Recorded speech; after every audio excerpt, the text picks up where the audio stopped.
Howdy, folks. This is Jim Tremaine from DJ Times Magazine. And after taking a trip south of the border to meet with DJ Stacy earlier this week, we are now heading north of the border to Ontario, and from Toronto in particular, the town that's given us many electronic music talents, from Mstrkrft and Azari III, from Zeds Dead to Dead Mouse. We welcome the latest, Sara Simms. How you doing, Sara? Great, I'm good, thank you. Thank you for having me with you today. Yeah, thanks for doing this. I want to toss out to the viewers some of the things that you've done. You're best known for your techno sets and your production skills. You play many instruments. You have a passion for music technology. You worked in the pro audio game for a while. You're a turntablist as well. You've played sets in Miami, Amsterdam, Detroit, obviously Toronto.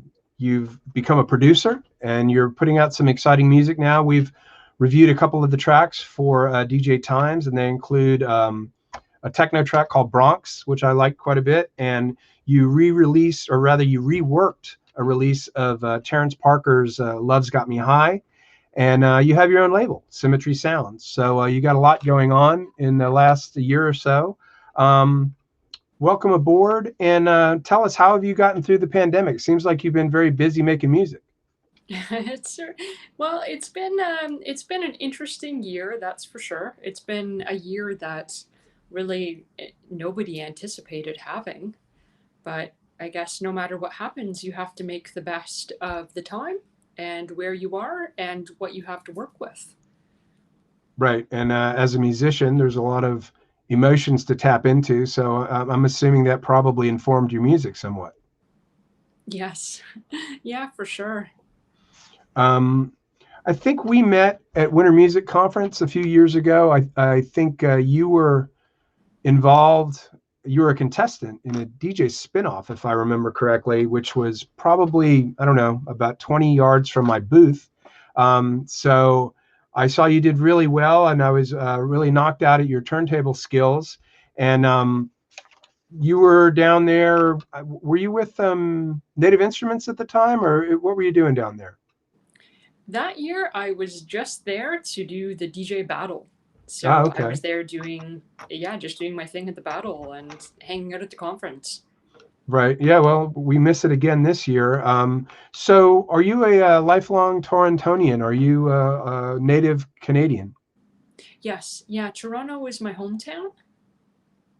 Right. And so how long have you been making music? Let's get into the beginnings of Sara Simms, the musician. What got you into music? Was there a song? Was there an artist? Was there an MTV video? Where did it begin? Well, I would really have to say it was my parents. Both my parents are music teachers. So from the time I was a child, I studied piano, and my mom used to love to wake me up early in the morning to go practice the piano. And she was a theory teacher, so I had the privilege of attending all of her classes. But since my parents could play, between the two of them, every single instrument that's out there, I really wanted something that I could have, that I could do on my own, that I could have my own identity doing. So I picked up the guitar. I wanted to play the guitar because it was something that mom and dad couldn't do. So it was going to give me kind of my own place in the world. What was the music what was the guitar music that you enjoyed the most? What got you into that instrument? Like indie rock on the radio. Back at that time, there was like a pretty big, I think, indie rock scene in Canada. Bands like Sloan and Eric's Trip, and but even before that, there was like bands like the Cranberries I used to listen to, and an artist named Joel Sobule. And sure. Even like Jewel. I Kissed a Girl. All these that was the hit. Like female singer-songwriters, and I think that's really what I wanted to be. Like back when I was 13, when I started playing, like if you told me I was going to be a DJ, I probably would have laughed at you. Yeah, we'll get to that, because a lot of the more traditional musicians, for a lot of times, have kind of looked down on electronic musicians, or DJs in particular. But I want to get back into your original impetus for getting into it. So did you see yourself as an indie rocker, or a female James Taylor, or something? where did you think you would end up? I had no idea. I never really had a plan. I had a locker, and I had pictures of rock stars, in my locker, and all I knew is I wanted to be more like them. Right. There Was there wasn't a there was guitar? never a plan for a Okay. life. Was there a guitarist that you liked the most? A guitarist that I liked the most. I liked Chris Murphy a lot from Sloan. He was a bassist. Okay. And when I Were was they a from? teenager, I studied a lot of jazz guitar. Okay. So I like Al Di guitarists like. Meola, things like that. I'm sorry? Al Di Meola, things like that. More like Wes Montgomery, Emily Okay. Wemler, Bill Frisell, like really cool jazz guitarists. Right. Yeah, and that's not easy stuff to learn, not at all. No. But it's funny. I hadn't heard Sloan in ages. That's right. They were uh, Canada's indie rock standard bearer. Were they from Newfoundland or where were they from? Well, they're from the East Coast, from Halifax. Halifax. Okay, got to Yeah. get my Canadian geography right. So let's talk a little bit about how you transitioned into DJing. I know I have a background where I worked with a lot of rock bands in Athens, Georgia, years and years ago, and it's kind of funny when I talk to them now. I still have a lot of friends who are guitar players or they work as guitar techs or whatnot, and this DJ world is still sort of foreign to them, and it still is a little bizarre that there's this entire industry of people playing other people's music in addition to creating their own. Within the traditional musician world, do you catch any flack about being a DJ, or do they respect you more because you can play all the other instruments? Well, that's a good question. That's a good question. I'm sure some musicians kind of think of DJs as not real musicians, and to be perfectly honest, a lot of them aren't. Right? A lot of them, they don't come from a music background, which isn't to say that they're not great musicians, but I think playing an instrument is a little bit different than like mixing, right? Sure. Like taking two or more pieces of music and mixing them together. That's, I think, a totally different thing than playing chords, playing a scale.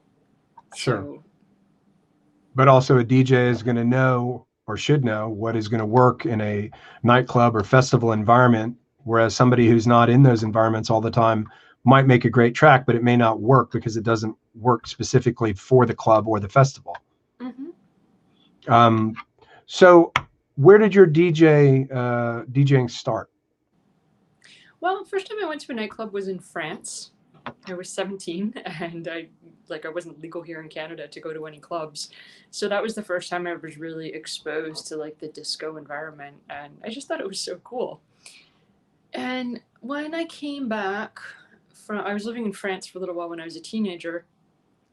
When I came back a couple years after that, I went to my first rave. Oh boy. And for all intents and purposes, up until that moment, I was, going to become a jazz guitar player. Right. That was really my path. But when I went to this rave, I saw it was Bad Boy Bill who was playing. And I just remember like seeing the DJ up on stage and seeing him play. Actually, well, to be honest, I don't really remember that much from that rave, but it happens. was just whatever he was doing was so cool. And I just looked up on the stage and I thought, you know what, if I'm going to do one thing with my life, I want to try to do that. And what was it about Bill? For those who don't know, Bad Boy Bill is a guy who played really thumping hard music, but he had incredible turntablist skills at the same time. So he could play, techno or house or very hard house, but he could also cut and scratch and do everything just like almost like a Qbert. So he was a very unique talent, or is a unique talent, I should say. Yeah, I mean, he's a legend, that's for sure. I think it was everything, it was the music, the energy of the music, what he was doing with the turntables, but also the environment too, like the stage production, the lights, all the people, the energy. I've always loved just raving and being in that rave environment, and I really wanted to be up on stage, like doing whatever he was doing. So So how did you move in that direction? Did you go to school for it? Did you buy some turntables? Where did you take this interest? Well, the next step, I really didn't know what the next step was, but I was about to graduate high school, or maybe I was about to graduate grade 11, I can't remember. But I had done well in school that year, so my dad asked me what I wanted for a graduation present. I said, Dad, I really want a DJ mixer. And my dad just kind of looked at me, and he's like, I don't know what that is, but let's try to get one. Right. So off we went to the pawn shop downtown. We really had no idea like what we were looking for, and we picked up this like, it wasn't a rotary mixer. I wish I still had it now. It was like this kind of big mixer, and I think it had more than 4 channels. It might have had like 6 channels going across, and we must have paid like $100 for it in a pawn shop. You don't remember what kind it was? Newmark, no, Gemini, Radio Shack? It wasn't even one of those brands. Okay. It wasn't a Newmark or a Gemini. Maybe one of those weird European off brands that was floating around Canada back then. Yeah, it would have been like an old club install mixer. Okay. So first couple of years I struggled. Let me see. After that, I remember I used to go to, there was a lot of really cool record stores in Toronto. And I was just, at the time I was living outside Toronto in a small suburb. I didn't really have any DJ friends who were willing to help me out or give me any guidance. And I'm not even sure my family had a computer at this time. We didn't have a computer back until 1999. So there wasn't really a path for me to follow. So I remember going to a record store, nerdy little 17-year-old girl, and I asked the guy at the record store, I'm like, I want to be a DJ. Like, what do I need? Right? So he told me that I needed some turntables and I needed a DJ mixer, and kind of just broke it down for me a little bit. So the next thing was to get some turntables, but it was a couple years before I had turntables with with a pitch control on them. Right. So first couple years was like experimenting, like hooking up some, portable CD players and like whatever you could get. Yeah. Whatever I could get, just kind of playing around. And then I finally got a job, and I was able to save up some money for some DJ equipment. So I asked my dad, like, oh, can we go to this DJ store I heard about and buy some DJ equipment? That seemed like a good thing to do. And I was all set to buy some Techniques turntables. Got down to a store called DJ Depot in a small little place called Brampton. And a very good salesman at the store sold me on some Vestex turntables all the way from Japan. He told me this was the new, latest, greatest thing, and I had to buy, I should really be buying these Vestex over the Techniques. So I went on a whim, seemed like a good idea, and I have to say it was, I think, one of the best decisions I ever made. And you matched it with a Vestex mixer, I hope? No, I got a little DMC. Actually, I still have the mixer with her. I got a little Techniques official world championship DJ mixer. This was used in the DMC championships, and yeah, it was like $250. Still works. Yeah, it's a tank. Very good investment. So for those who don't know, you went from buying a cruddy little mixer to doing sort of scratch education online and teaching people how to do this stuff. But learning how to scratch, and I mean, you must have watched a million DMC tapes. Yeah, well, around that same time, I was also hanging out with my sister a lot, and she's an artist, and I was trying to encourage her in the direction of becoming a graffiti artist. I really thought that was going to be the thing that she should be doing with her life. So I was trying to support her career as a budding graffiti artist. So we used to hang out in little graffiti shops. And one of these shops also sold some records and stuff. And the guy who was running the shop, he showed us some DMC tapes. And he said, Sarah, you're a DJ. You should check out one of these tapes. These tapes are really cool. And it was like VHS tapes we were having a look at.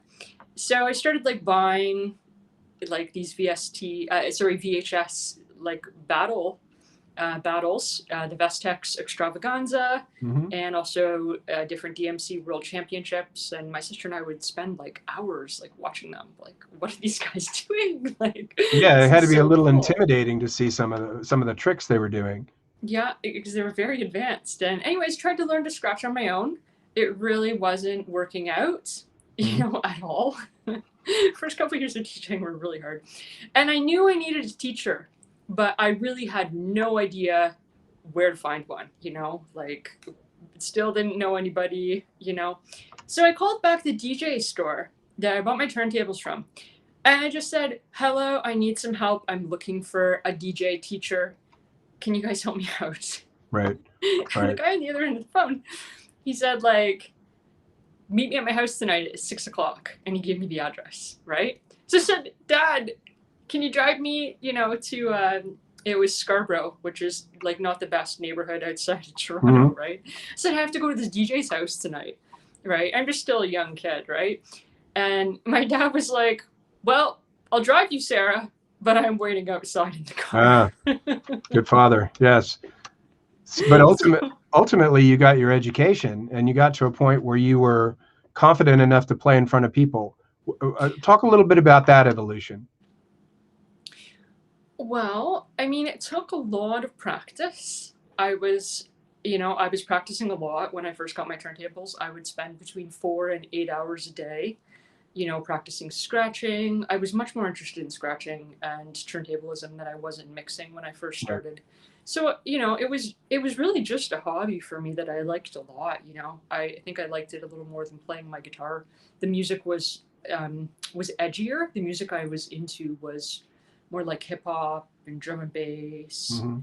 And different people just found out that I was DJing, like different people in my community.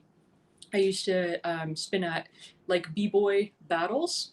So I knew a break dancer who was also a graffiti artist. His name was Sons of God. So he would get me to come out to his jams.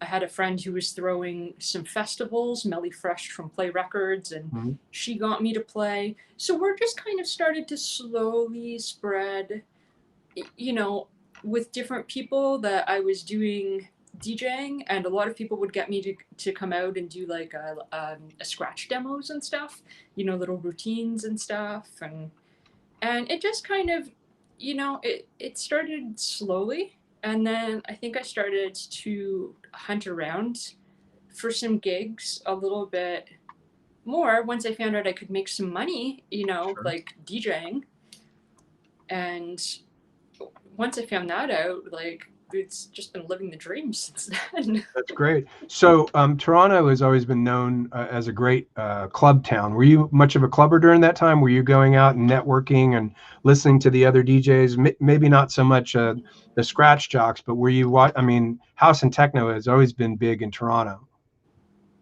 Yeah, well, when I first started DJing, there was a huge rave scene in Toronto. Like the raves were huge here. We were the second biggest city in the world for drum and bass, Hmm. and rave promoters used to work together to throw like these giant parties where you could hear like drum and bass in one room, and you could hear like house and techno in others, maybe not even so much techno, like trance, progressive, and there'd Hmm. be a big chill out room. But the parties were really big. They just got to a massive point until the whole scene kind of exploded. So I was really lucky that I got to live through that, and really grow up like like really raving. And then things kind of evolved after that. Like I got into turntablism, and my sister and I were both really active in attending like all the DJ battles, Hmm.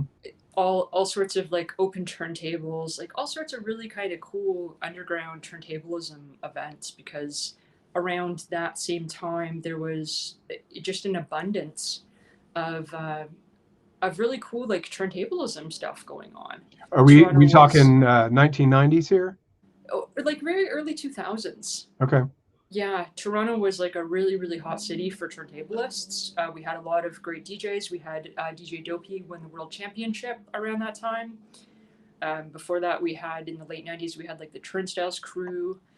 They won um, at the ITF battle. They were the Mhm. first like Canadian crew to put Canada on the map. We, of course, had A-Track win. So we've had a lot of really great turntablists internationally, Right. kind of in the in that time. So Toronto was really a hot city for that. And I was chilling around that scene for, you know, a long time. And then I started to work at a little record store downtown. Actually, sorry, it was a record and an equipment store called Moog Audio. And that's when I started to get into techno. There was an artist who worked at the store. His name was Noah Pred, and he was a techno DJ. Oh yeah, I've reviewed his records. They're really good. Yeah, he's a great producer.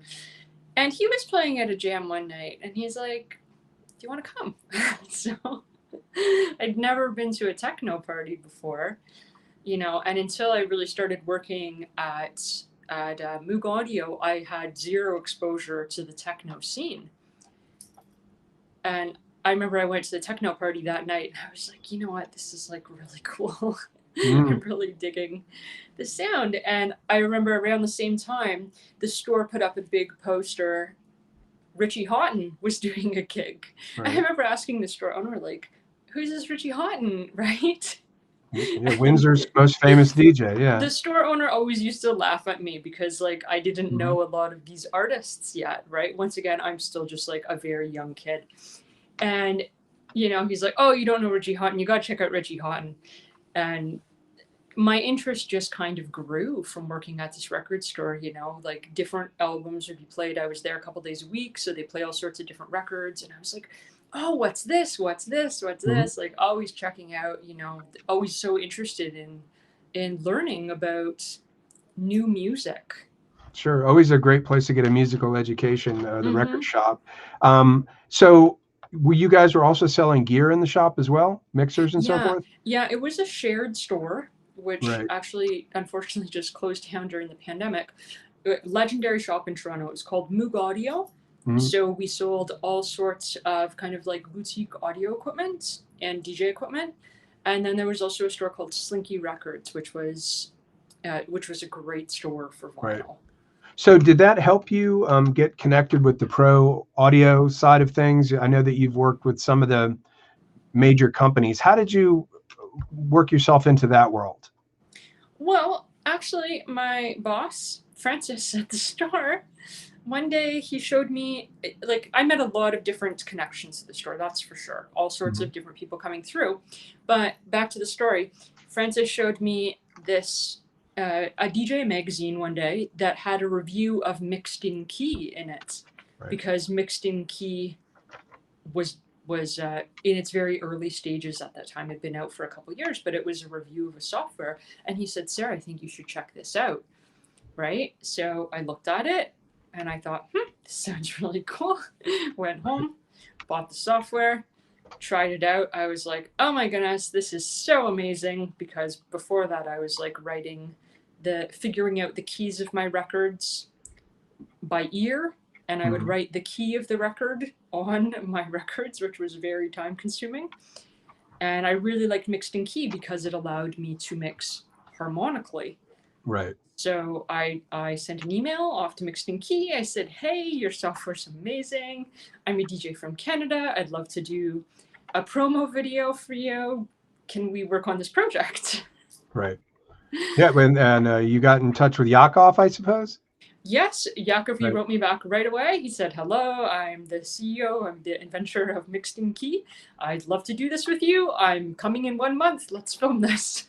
That's awesome. Yeah, and he's a great guy. I met him in Miami as well. So, and you've been working with them ever since. I get your emails about all the updates and all the new products that they come out with. They're very much on the cutting edge these days. Yeah, no, Mixed in Key is a very innovative company. I've been working, with them since back in the day. Right. And we've recently went into the music production market. So we've started to produce some different plugins. We have the award-winning Captain plugins. And we also have a new series of plugins called Satellite plugins, which is a free plugin that allows musicians to collaborate in any DAW. Right, which is awesome. Yeah, I know we did a lot of video interviews with a lot of studio-related companies, and that seemed to be the one segment of the market which sort of survived the pandemic because a lot of people were going they didn't have anywhere to go. So they were making music and they were downloading DAWs and downloading plugins everywhere. I'd assume that Mixed In Key saw a little bit of a spike during the pandemic. Well, I can't comment too much on that, but let's just Okay. say we're still in business. There we go. There we go. You've also worked with Native Instruments. Are you still working with them?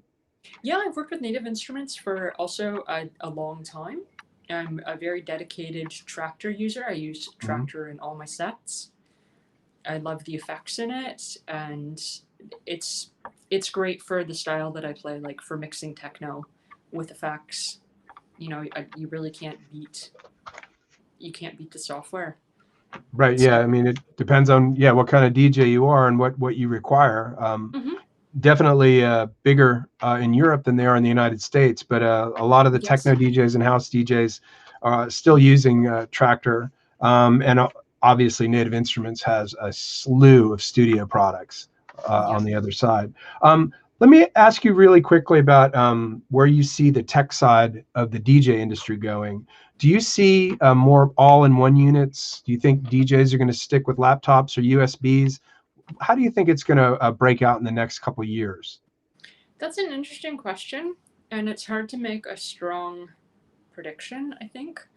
I think that if, as the internet spreads even more, like throughout the club scene, I think eventually we're going to get to the point where if connections are stable enough in the clubs, where we're going to be streaming sets. Right. Right? Like we'll see professional touring DJs doing that. Yeah, well, as far as the hardware, like I don't know, it's a little bit hard to say like exactly what's gonna happen.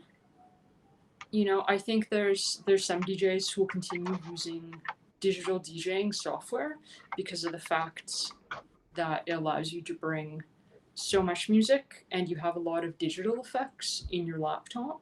Plus you can play with something like Ableton as well. Right.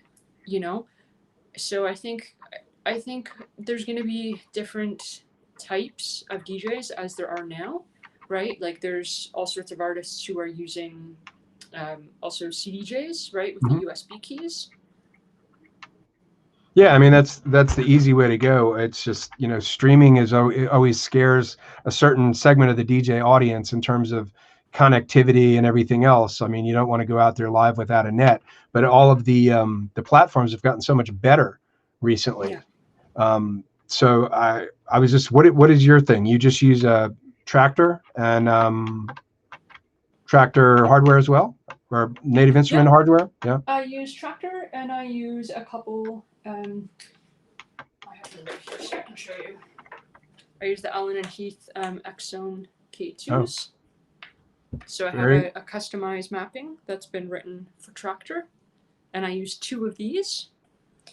And I like to use a turntable as well, so I can do scratching. So I use 1 turntable. And I also have behind me this really cool effects rack that a Canadian company called Nice Rack Canada made for me. Okay. So when I have the opportunity, I'll bring it out, but it's quite heavy. So. Okay, first things first. So let's talk a little bit about your favorite types of gigs. What are your favorite events to play? Do you like a down and dirty rave? You like a sparkly nightclub? You like a festival? What's your favorite place? I like festivals. Okay, I think there's all sorts of different types of gigs that you can appreciate because there's like the big festival gigs, right? Which you have to play that very differently than a nightclub. With like a huge stage production, right? With like a real show, right? I think that those are very special because they're not easy to put on, right? It's such a big production. There's certainly, like a beautiful display of like music and lights and performance. So those are, I think, really cool kind of special events. But there's also something to be said for a very small, intimate event at a smaller club or a mid-sized club, right? I think you're able to connect with your audience in a different way because you're that much closer to them. Yeah, absolutely. I talk to a lot of DJs, and they say the festival is great. The fees are wonderful. The idea of catching a lot more new fans, it's an easy way to do that. But you got to kind of, usually you get an hour, hour and a half slot most, and you got to kind of go bang, bang, bang, hit them with the big tracks, and then you're out of there. Whereas in a nightclub, you have more of a opportunity to breathe, like you say, connect with people, and really tell a story. Mm-hmm. Who are some of the DJs that you're really appreciating these days? People who are DJs and producers. DJs and producers who I really like these days. Yeah. Well, lately I've been listening to a lot of, I guess, the legends, you would say. So I've been going back and I've been listening to the generation of DJs and producers who came before me, right? So like Dave Clark. I've been listening a lot to Frank de Wolf, a Belgian producer who doesn't play anymore, but he's a true master. Some early Jeff Mills. I've been listening a lot to early Underground Resistance, Claude Young. And as far as like new artists go, I'm always listening to Richie Houghton. He's been on the scene for a long time, but always can't go wrong there. I'm you can see I have the poster in the background, but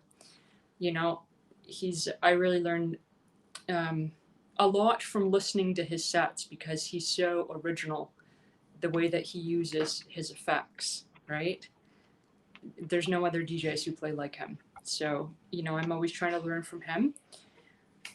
This week I listened to Sydney Blue. She did a great stream on the Desert Hearts Twitch channel, so I was checking her out. And she's also a really cool artist from Toronto. And Fiac, I hope I'm not butchering their name too much. Fiac? I really don't know how to pronounce their name.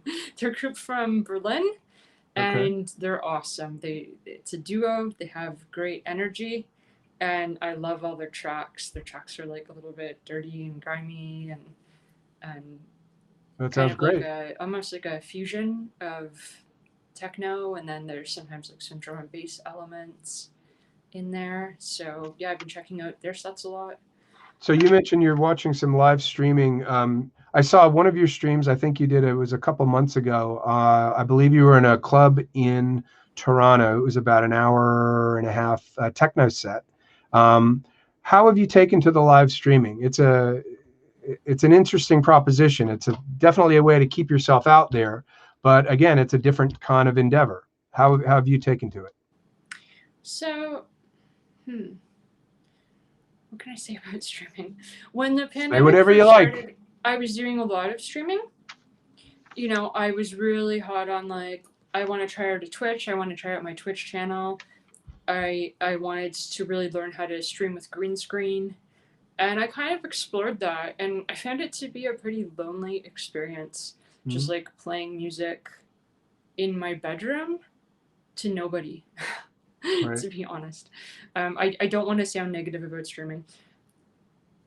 When I did my performance at Coda, I really loved it because there was a lot of energy there, right? Like I was lucky, very, very lucky to have the staff there, to turn on the lights and turn on the system. So it felt a little bit more real to me. Right. Right? Like just the whole experience.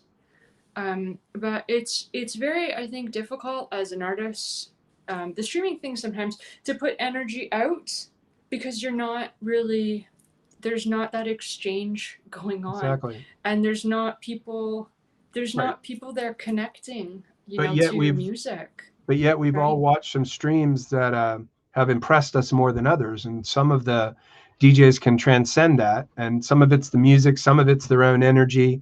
There's a certain it factor that some of the DJs have that some of them don't. We've done a lot of interviews with them. We just did one with Cascade, who talked about doing a stream at the Grand Canyon. And even though he had no audience, he felt like it was a real win for him. So, you know, you've seen some streams that you like. What is it that you take from it? Is it just the DJ's energy, or is it the specific tracks that they're playing that hook you? I mean, if I like an artist, it's their music and them, right? It's like a marriage of the two, because you can't have the music without the person, right? You can't have the person without the music. So I tend to fall in love with everything. Right. Right. So I like Sarah, the music just as much as I like. Oh yeah, the artists. Yeah, I understand. I get the same thing. I've been neglecting the chat. Sorry. So let me take a couple of questions. So somebody asked if Scratch Bastard is from Toronto as well. Yes, he is. Yeah. You want to tell people about? He's a really talented guy. I've seen him at the Red Bull spin-offs a couple times. I think he was a judge even. Guy's super talented. I mean, Scratch Bastard, he's an uber talent. You know, he's a great DJ. He's a great producer. He puts on these big events in the summer. Right. Well, when we have events. When you can, yes. And he's actually been doing a really cool stream. He does a stream from a coffee shop. Okay. So on a Tuesday morning, he does a coffee shop stream, which is different. I would say so. And really well done. This is from DJ Mike Marquez. Well, I knew I was going to get this question. What are your thoughts on the state of Traktor? I know that's something that's kicked around a lot online. It's an open-ended question, so I'll let you answer it however you like. Well, my thoughts on the state of Traktor. I wish the question was a little bit more clear, because it's not so much a question. If you want to know my personal opinion of Traktor, you know, I'm more than happy to share that. I think it's a wonderful software. Mm-hmm. I think that it works very well. I think the effects, you know, are amazing. You know, they're very well designed, and it just works. You know, you can rely on it to work during a set, right? Mm-hmm. I think he's probably intimating more of like, you know, what sort of updates should we expect from them? Where are they going? But you're right. Here we go. Do you think the software is as good as it needs to be, or does it need to modernize? Again, that's the question. Well, let me see. I mean, there's always updates and changes that can be made. That's for sure, right? Yep. But any changes, I think, that need to be made in software need to be useful and relevant. And I think there's something to be said for things that serve a purpose, right? Software that serves a purpose, right? I think change always comes with time in software, but my opinion on software is like, don't do updates if the updates aren't needed, right? Okay. So yeah, I mean, this is a question. What else does a DJ need? To be honest, right now Traktor is offering more than most people are using, right? Mm-hmm. Because when we see DJs, most of them are not playing with all 4 channels, right? They're using less than the software gives them the capability to do. So, I mean, what I would personally like to see is integration with the streaming worlds, because that's how we're listening to our music, right? So I think DJing is going to move more in that direction. Okay, terrific. I want to move into your production side a little bit, because that's where I became a little more aware of you recently with some of the tracks that you've done. The track Bronx is a real sort of taut techno track, and I can definitely hear the underground resistance in there. But you also have like a real musical element to what you do, even though the techno track is very stripped down and it's very techno and it's got the bottom that's rumbling along. you also have musical elements to it that you don't necessarily always hear in techno, and it doesn't sound cheesy and it doesn't sound poppy. It sounds, but it's memorable. What is your approach to making music these days? Well, I think making music is a very simple matter, right? A simple thing to do. You sit down with a vision, right? Like usually I have a vision for when I want to create something, right? Like I want to make it sound like this, right? And you know, you just kind of work on your vision. I wrote Bronx together with a friend of mine named John Lamagna, and we didn't have a vision for that track. We knew we wanted to write and make something, so you know, he put down some parts, and then I started playing the guitar part along with it, and it sounded good. And he's like, "Oh, let me play that in," and we recorded it, and it just kind of like, you know, it sometimes things just kind of roll along, right? So Sure. Well, that one worked, and you also did a remake of Terrence Parker's "Love's Got Me High," which is more of a deep house flavor, and you kind of give it a little more breezier feel to it. But I think it still holds up and stays true to the song. Why that tune? I really liked it. And you Yeah. know what? I didn't make that song yesterday. I made that song a couple years ago, but I didn't have the right connections to release it. So it just kind of sat around for a little while. And I met Terrence when I did the Paxahau stream last year, and it worked out like really well. Right after the stream, we connected, and I said, "Hey, I made this track a couple years ago. It was a remake of your song. I chose that song because I really loved his original, and I loved the Mark Romboy remix. Mm-hmm. And I wanted to do something with it. I just heard that song, and I thought, you know what? I want to do something with this song, right? Like, you just get an idea sometimes, right? And I think if you develop your idea and you focus energy on it, right, and you're determined to finish the idea, then, you know, you can create something cool. So I was working with an artist named Desire, who's the vocalist on the track, and we're working on another track at the same time. And I said, "Hey, I'm also working on this remake of this Terrence Parker tune. Would you like to sing on it?" And he said, "Sure." And I said, "Well, why don't we redo the lyrics?" And he said, "Sure." So it was Yeah, it just, worked. he's a super nice guy, easy to work with, and we ended up, you know, putting kind of like our own sexy spin on the lyrics, Mhm. and we made like a really fun tune. Yeah, I think so. So let's talk a little bit about your studio. Just can you give us an overview of some of the main pieces, what your DAW is, what your favorite plugins are, and maybe if you use any hardware. Sure, absolutely. So I use Ableton and also Logic. It really depends, like if I'm producing a tune with someone else or if I'm producing a tune on my own, kind of what I start in, but I always finish mixing in Logic. And let me see, I have so many plugins that I Well, like. just give us the highlights here. Yeah, I mean, plugin Okay. lists are usually kind of crazy. Yeah, so plugins, I use all the time. I use the FabFilter EQ. Right. FabFilter, yeah, I use the FabFilter EQ. I'm using Cable Guys plugins quite a bit. The Shaper Box I use, and also the Nicky Romero's plugin, the Nicky Romero plugin that Cable Guys made with him. And let me see, what else am I using? Of course, Mixed in Key Studio Edition Right. to figure out the key of just different elements. And I use this old reverb. I use the Arts Acoustic reverb.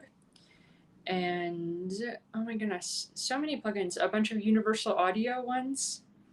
Okay. Do you use any vintage or vintage pieces at all, or is it all in the box? No, it's not all in the box.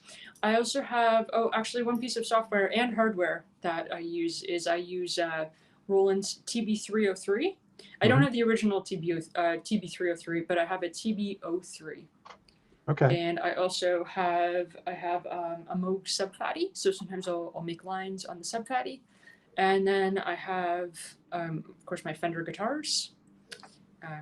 So I love to play my Fender guitars in tracks. And then I have, what else do I have around that I can show you? I have some things. This is the TBO3. So sometimes I'll record straight into my computer, or sometimes I use this to control Roland Clouds plugins. I'm a big fan of Roland Clouds plugins as well. And I use the TR09, and then I also have an 808 once in a while. I haven't used that in so long. But yeah, so I have a couple pieces of hardware that I'd like to use. I'm certainly open to expanding, Right. depending on what my studio space allows. But the equipment that I use to make music at this point takes up far less room than my DJ equipment. Yeah, no kidding. So So before we wrap up, I want to ask you a little bit about how you see the DJ industry and events coming back. It's been a little different in Canada than it has been in the United States in terms of, what you're allowed to do. I mean, obviously, south of the border, we have a couple of states that are kind of running off the rails, and then others that are a little more buttoned up. Seems like Canada has been pretty buttoned up. yeah, I mean, we got hit pretty hard by the pandemic. So, and we haven't been as fast with other countries to get in vaccines, Mhm. right? So I think we've been very careful. We were in a lockdown for 4 months in Toronto that just got lifted this month. And so still not everything is open, right? So I think we're just being cautious and careful, and you know Pragmatic, very Canadian of you. we don't really have any idea Right. of when things are going to change at this point. We hope to get in some more vaccines for the younger people. Some of the older people have been vaccinated, but hopefully that will come soon.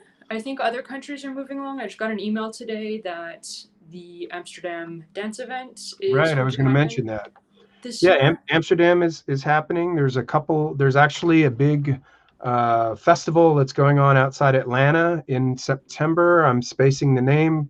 Sorry, folks, on that one. Is And it Imagine? I think it is, yes. Yeah. And it's at the Chattahoochee Hills area, which is I'm originally from Georgia, so I can tell you there is no Chattahoochee Hills. They invented that name, but it's about 20 minutes outside of Atlanta. And we went to a couple of events down there a few years ago that were pretty good. Also, my magazine, DJ Times, is doing its show, DJ Expo, in Atlantic City in August. So when do you think you're going to feel comfortable about going back out? Does it depend on your getting a vaccine or seeing the majority of your population getting it? Well, here's the thing. When I start playing out again, I want everybody to feel comfortable, Right. right? It's not just about me, right? It's about the health of the community, right? Because clubbing is about a community, right? So I don't want to play a gig, excuse me, if Take it's two. not safe for everybody, Right. to be there. So, um, I think we're going to have to see, right? It's just going to take some time, and the world could look very, very different in 4 months, right? Yeah, we're certainly hoping so. And I don't know if you can see this, but that's my vaccination from yesterday. So I'm taking one step towards a safer environment. So before we wrap up, I just want to ask you what's next for you? Do you have some tracks coming? Are there any new things coming from any of the companies you're working for in the next month or two? So I can answer both those questions. Yes, I have a lot of new music coming. It's what I've been doing over the winter, working on producing some new music. And also, I don't want to say too much, but yes, I have some new tracks coming. Okay, that's good. And They'll be coming soon. Okay, and then anything from Mixed and Key or Native that we can look forward to, say in 2021? Obviously, you can't tell us specifics, but should we keep our eyes open? Yes, you should keep your eyes open. And you should also check out Mixed and Key's new satellite plugins. Okay, there we are, folks. Oh, I got one more question from the chat room here. Jim, is DJ Expo still a go? The answer is yes. August 9th to 12th. Hard Rock Hotel and Casino, Atlantic City, New Jersey. I want to thank Sara Simms so much for doing this. We greatly appreciate you taking the time. And I encourage everyone to check out Symmetry Recordings and Bronx and Love's Got Me High. I think you'll really enjoy it. And before closing, I just want to send a shout out to someone we lost today. Harris, we will miss you. All right. Thanks a bunch. We will see you next week. Thanks a lot. Thank you so Thanks, much. Sara. Thank you.